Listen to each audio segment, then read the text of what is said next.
Le chausseur sachant chausser, c'est lui, Jean-Michel Casaba.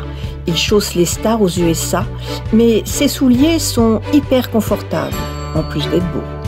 De passage à Paris, nous en profitons pour aller voir ses dernières créations. La différence qu'il y a sur cette collection, c'est que j'avais envie d'épaissir les talons. C'est-à-dire, bon ça, là vous voyez à peu près, c'est mon talon traditionnel, féminin, classique. Mais j'avais un désir d'apporter un peu plus d'épaisseur sur le volume du talon. Chose qui n'enlève rien au côté sexy de la chaussure, mais qui apporte un grand plus au niveau confort, stabilité, voilà. Et en plus, en même temps, ça me rappelle un peu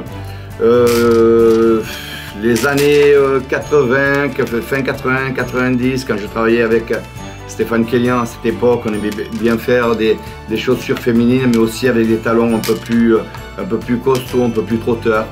Et voilà, pour moi, ce boot, c'est un peu, ça fait penser, je sais pas pourquoi, mais à Thierry Mugler. Ça fait un peu l'image Thierry Mugler années 90.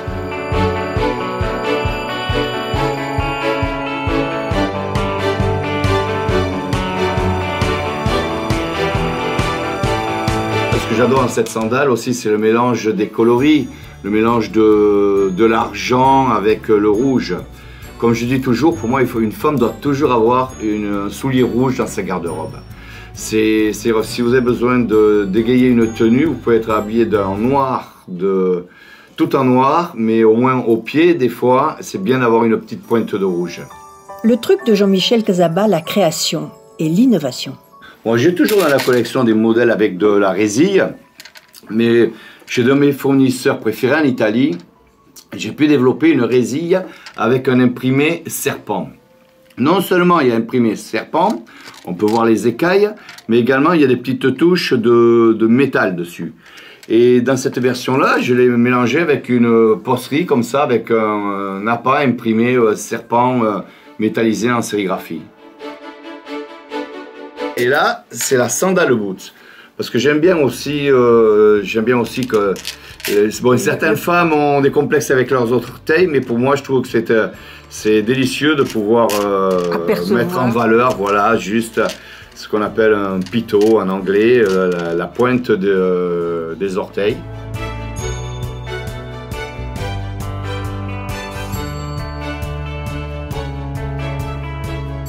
C'est du camo chaud, du chèvre velours noir avec un piton peint à la main.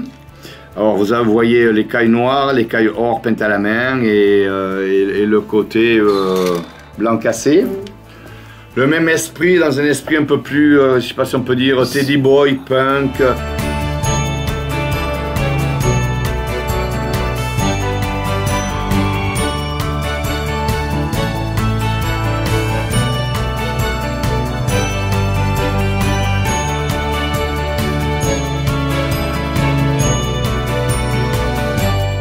Alors, cette histoire, moi je l'appelle le biker romantique.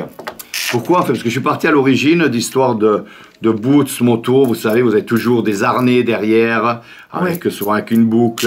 Et là, j'avais envie de faire quelque chose plutôt qui était inspiré des coiffures de l'époque médiévale.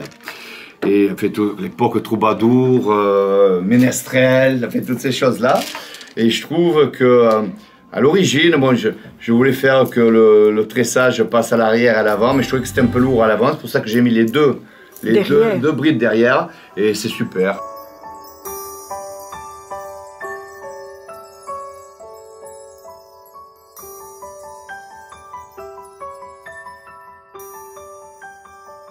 Ce que j'aimais, bon, c'était travailler. Là, on trouve un mélange dans les chèvres velours, de cuir, pareil, de vert kaki militaire et pour la pointe de bronze, de nappa bronze métallisé. Ou ici, une version un peu plus froide. Vous voyez, vous trouvez de l'acier, enfin bronze, acier métallisé, un noir et un gris anthracite.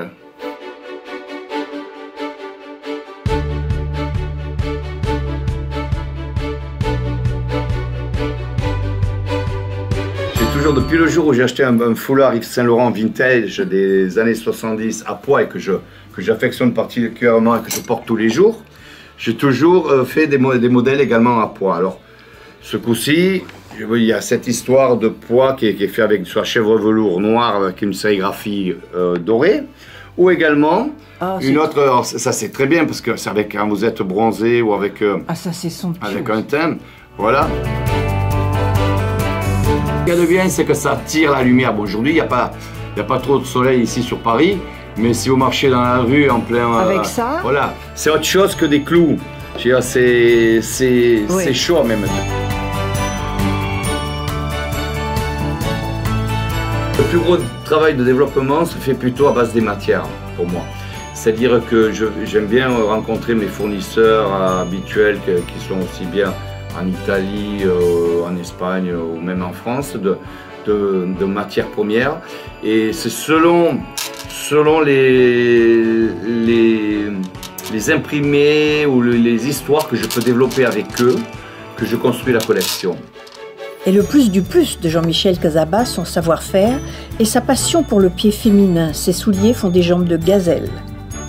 L'adresse où l'on peut trouver ces souliers de rêve se trouve sur le site necplusultra.paris.